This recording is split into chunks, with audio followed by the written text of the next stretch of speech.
Hi, thank you for downloading FarAwayFan. I'd just like to ask you if I can to rate the show. It'll help introduce us to new listeners. And you can also find us on Instagram and Twitter at FarAwayFanPod. That's FarAwayFanPod. Thanks, and I hope you enjoy the show. Hi, so I'm Gio Dougall, and I am a Parma fan from Glasgow in Scotland, and I am the creator of Solo Parma.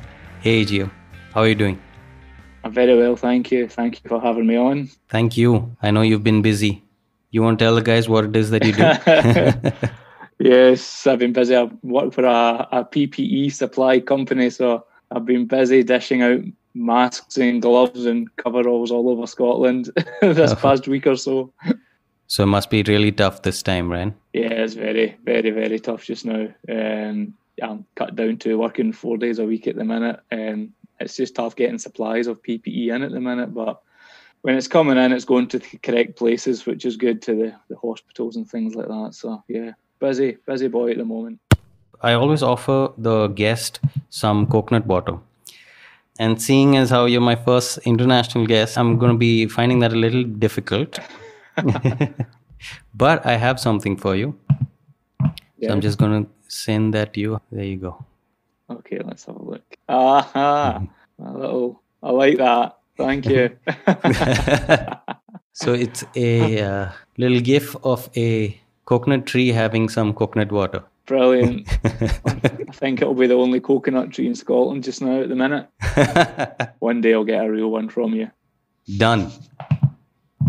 Done. Have you ever been to India before? Okay. Never, ever, no. It's on my bucket list to do. Good. How and why Parma? Parma, wow.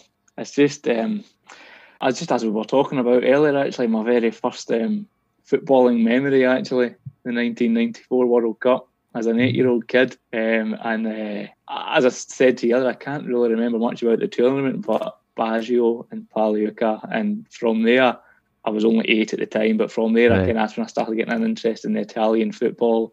And coming from my mother's side of the family, Italian, the Sunday tradition would always be get dressed up in really uncomfortable clothes to go to mass, followed by a stop off at my nonna's on the way home, where Nice. the WWF wrestling would be on first, followed by the Serie A game. So my brother used to love the WWF, and I'd sit and wait for the Serie A game.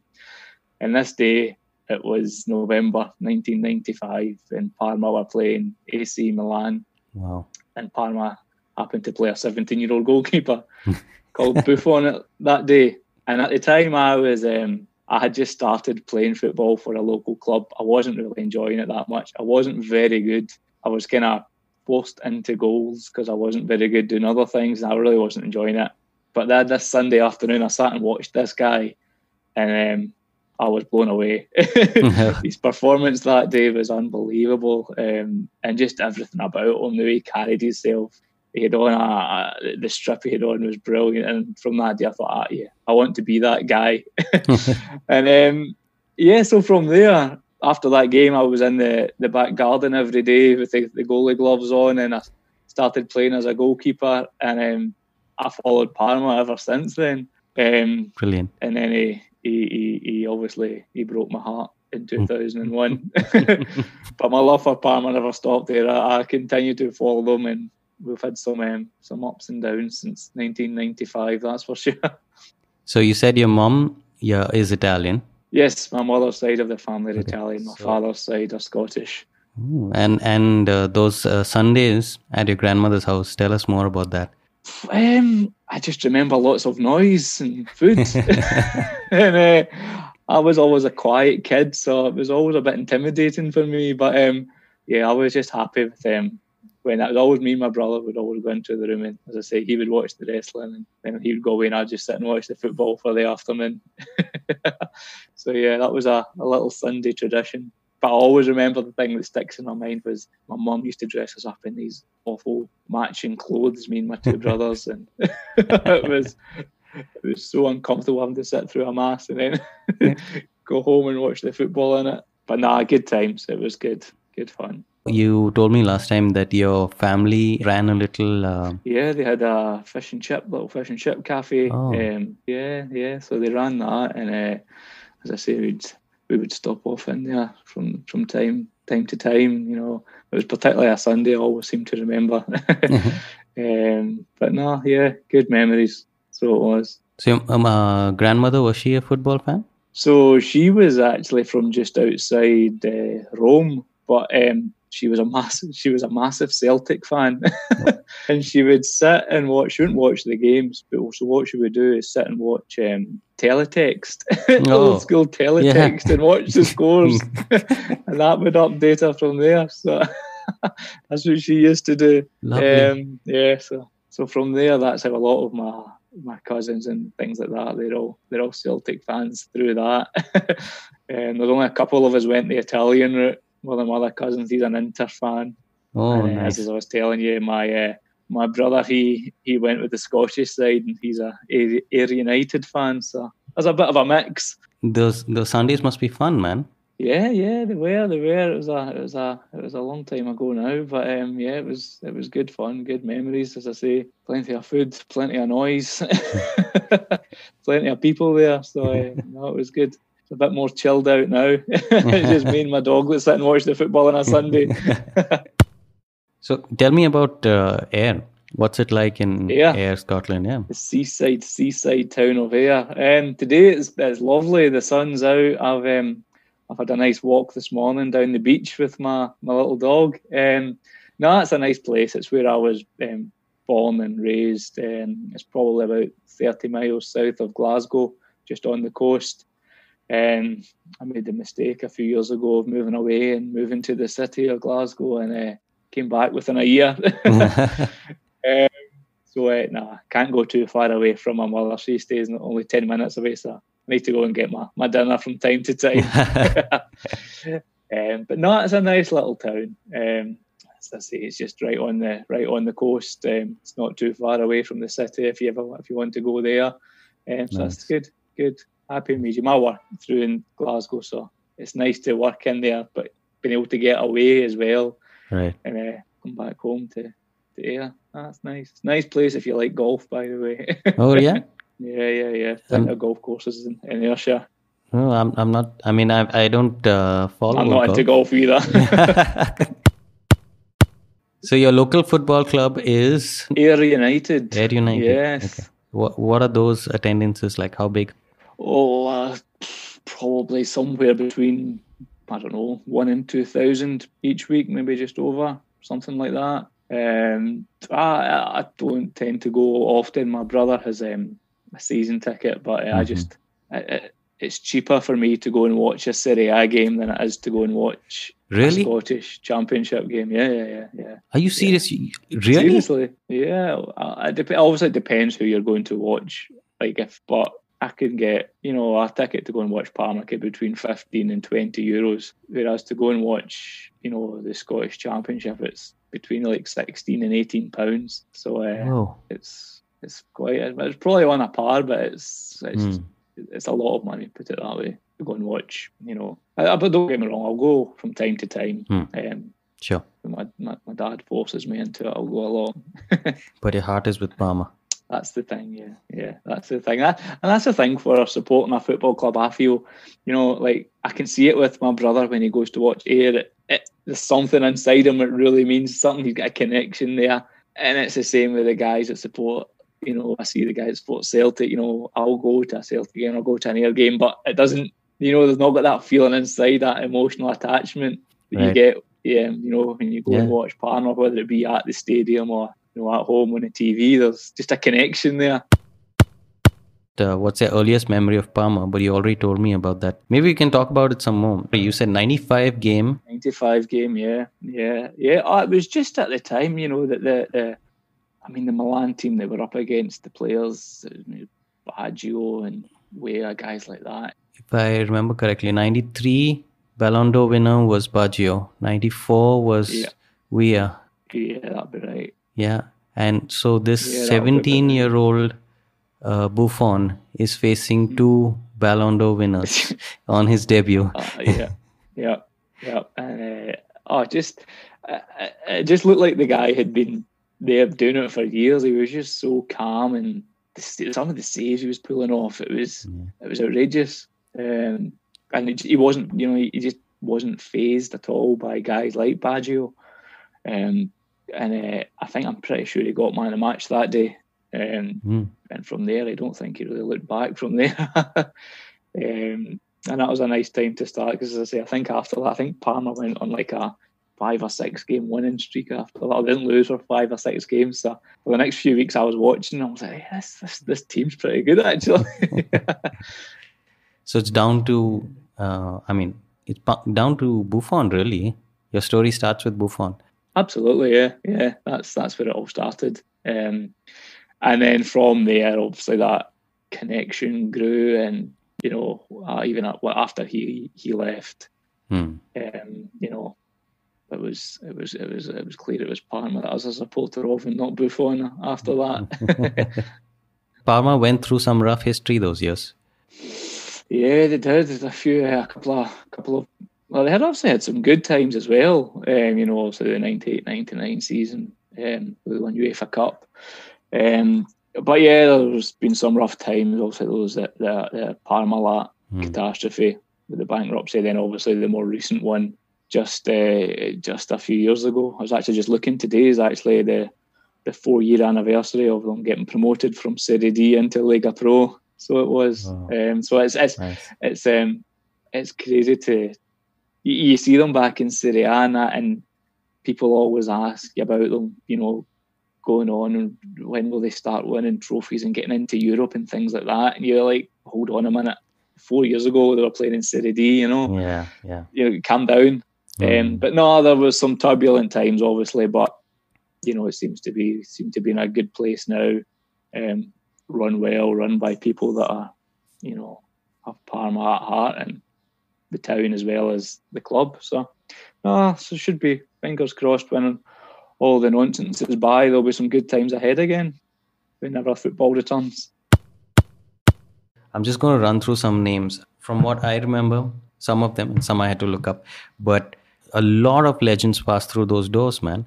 You've got Baggio, Zola, Cannavaro, Stoichkov, Crespo, Thuram. Yeah. That's... When you start reading them all out loud, it's outrageous. Some of it the is, isn't it? didn't even. Yeah, it's crazy, absolutely crazy. But there's been some talent, that's for sure, going through the doors. If you could make up a first 11 out of all those guys, can you imagine? Yeah, how good it would be. It would be amazing, man. And to think that they had such a rough time, the history associated with Parma, the ups and downs, the controversy, the bankruptcy, not once but twice. It's incredible. It's incredible there's still a football team there.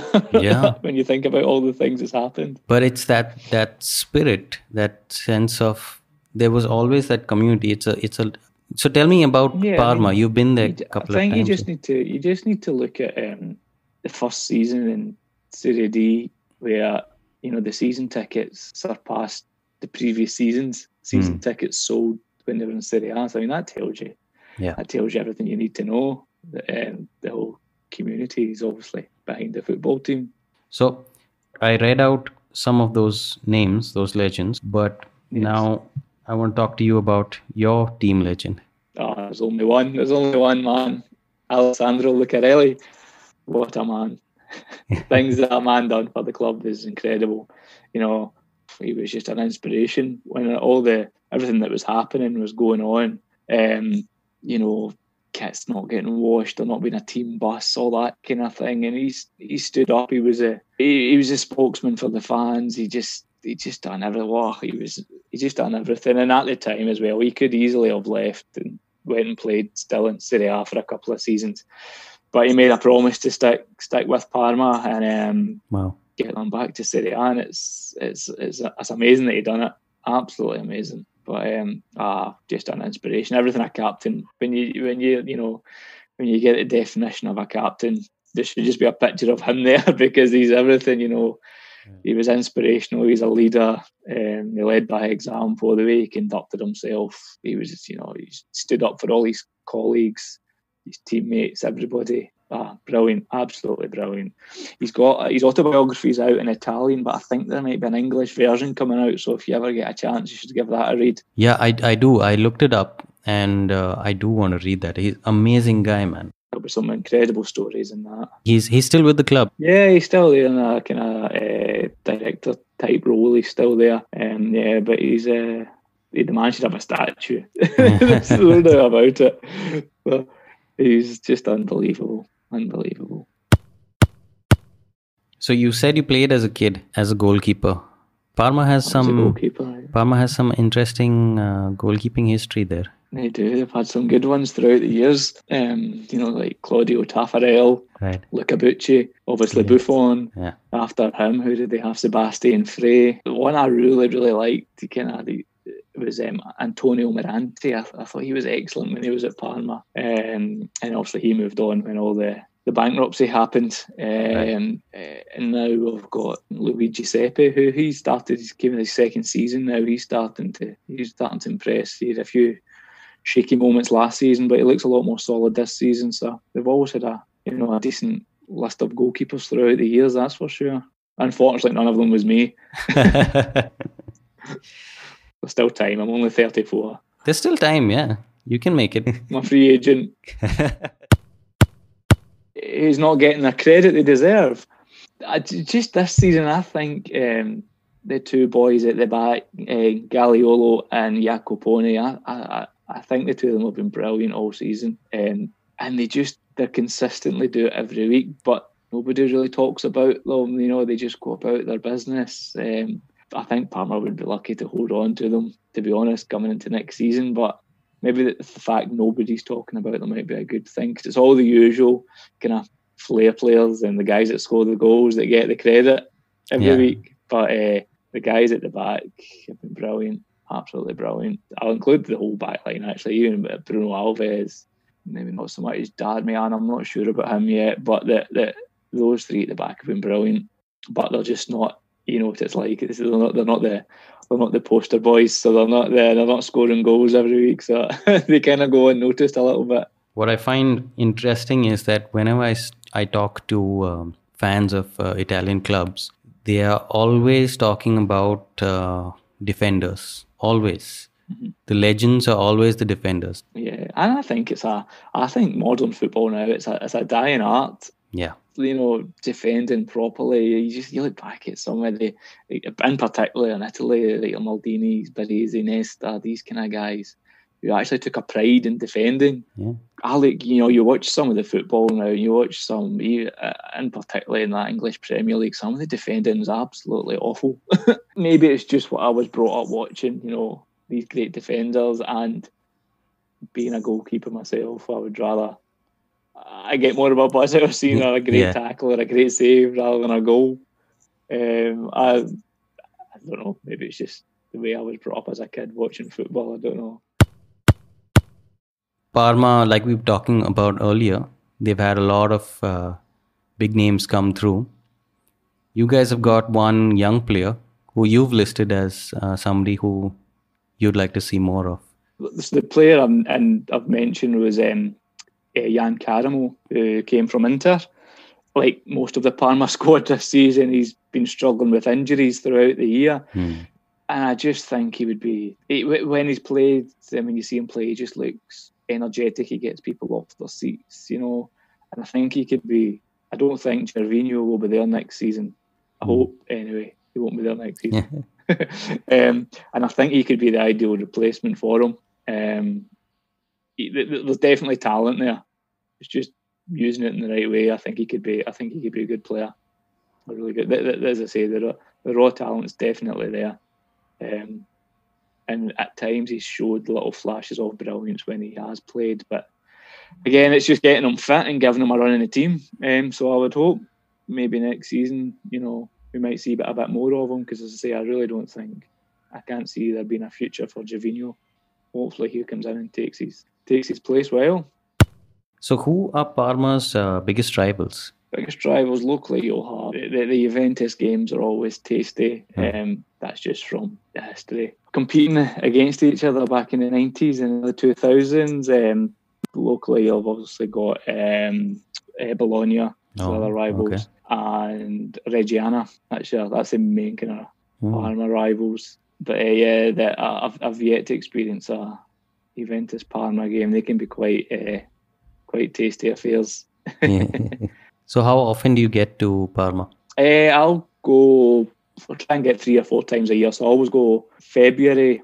I'll go for a game just because it's my birthday treat in February. I'll go over. Nice. I'll always try and go May and then kind of August and October again. So that's the kind of 4 times I try and go. But I was supposed to go next Tuesday. I've got a flight booked to fly out next Tuesday, but obviously that won't be happening because we were playing home away to Milan on the Wednesday night and then home to Sampdoria on the Sunday. So I was booked up for that, but obviously that won't be happening next week. Oh yeah. But I'll make up for it next year. So talk to me about that Italy 2006, the win.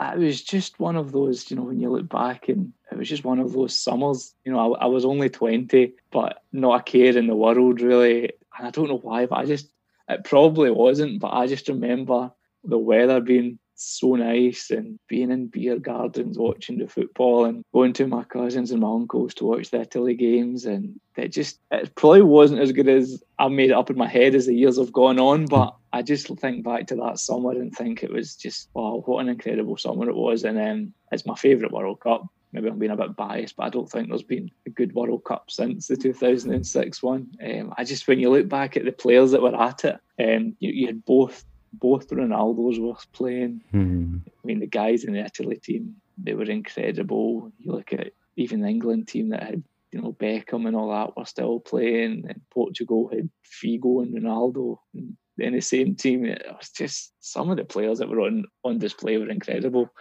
And then obviously the way that the Italians went on to win it, and being biased as a goalkeeper again, and Buffon, I thought he was amazing at that World Cup. Absolutely incredible with some of the saves that he made. It was just a great time. And so good memories. I just always remember just being out with my friends, and there was always a game on, and you always had a beer in your hand, and the weather was always nice, and the football on display was brilliant. When you look back at that World Cup, it was, I mentioned some of the players, even Zidane obviously was still playing as well, and Czech Republic had Nedved still playing. Just brilliant players. It was players that, were kind of coming to the end of their time that I watched when I was growing up. So I don't know if that as well. But yeah, and obviously the fact Italy went on to win it, and some of the games, the Germany semi-final was unbelievable. And then the final itself was brilliant. But no, good times. I can't believe how long ago it was now. Now it seems pretty long ago, right? I still think about it, and I think it was only maybe 5 years ago, but geez, it's a long time ago. And it's thanks to, you might have seen them on Twitter, the guys at Parma Fans Worldwide. Right. So they, Giorgio there, sorted me out with a captain's armband signed by Lucarelli. Wow. So I've got that at home. But actually one that is kind of more important to me than that, it is another captain's armband, a personalised Lucarelli one. But the reason I got it, so I was running the Edinburgh Marathon. Okay. 2017 it was, and I was raising money for a cancer charity, and I was just kind of wrote an email just to a few football clubs, just asking for a bit of help and support, All right. And I didn't hear back from anybody, not one club, but Parma. I got this little package through the post from Parma, and it was just a captain's armband. It was Lucarelli's. It had his name on it. It had the number 6 and things, and it was just a little letter just to offer me a bit of inspiration on the day to wear it, And that's my most treasured. That was just so nice, and it was just so it was just so nice that it was, out of all the clubs I wrote to, the only one that actually got back to me was Parma, because I didn't have anything on the letter about being a Parma fan or that. It was just, just looking for some help to help out with the charity. So that was nice. That's lovely. That's a lovely story, man. Yeah. Yes, I've still got that's in a nice frame somewhere in the house. But it says so much about the club And it says so much about that spirit that they have, that encouraging sort of spirit. Yeah, definitely. And as I said, that was it was a Scottish charity that I was doing it for, and not one of the Scottish clubs I wrote to got back to me. But there was this team over in Italy that thought, do you know what? Let's send them that, and it was so nice, so nice. You have a huge collection of Parma kits. Yes, maybe 60, maybe, I'm not sure. But the problem I have though is because we're on lockdown at the minute. Right. I've not really got anything else to do but scroll through eBay. So I think I've got another 3 coming in the post in the next few weeks. I've always collected them. I remember the first one I got. It must have been 1997 or 1998. We went on a family holiday to Sorrento. Okay. And I always remember the markets had all these kind of makeshift fake football tops. Okay. Which I was absolutely besotted by because it had the players' names and number on the back. And I saw this. It was the yellow and blue hooped top, and it had Thuram 21 in the back of it. Wow. I was like, Dad, you need to buy me that. So he got me. That was my first one. I've still got it. It's a fake Parma shirt with Thuram 21 on the back, and I got it. I'm sure it was like 1997, 1998. And it must have cost about, I don't know, €10 or something. So I've still got it. But no, I just collected them every season since, and I've just kept them all. So I can't bring myself to part with any of them. Giovanni, thank you for being on FarAwayFan. I hope you had some fun. Yes, thank you for having me on. It was an honour and a pleasure, and I look forward to listen to more of your podcasts. Thanks, man. That's very kind. And I hope that the football starts again. Yeah, here's hoping. Well, man, you take care. Thanks You again too, for you being too. on the pod. Thank you. Anytime. Good, man. Cheers. That was Giovanni's story as a Parma fan, and we'd love to hear yours as well. Do get in touch with us on email at farawayfanpod@gmail.com or on Twitter at farawayfanpod. I'd also like you to check out a great site that's bringing together Parma fans from across the globe called parmafansworldwide.com, put together by Giorgio Martini. Thank you, Giorgio, who's been so great offering me help, encouragement, and support. Thank you so much.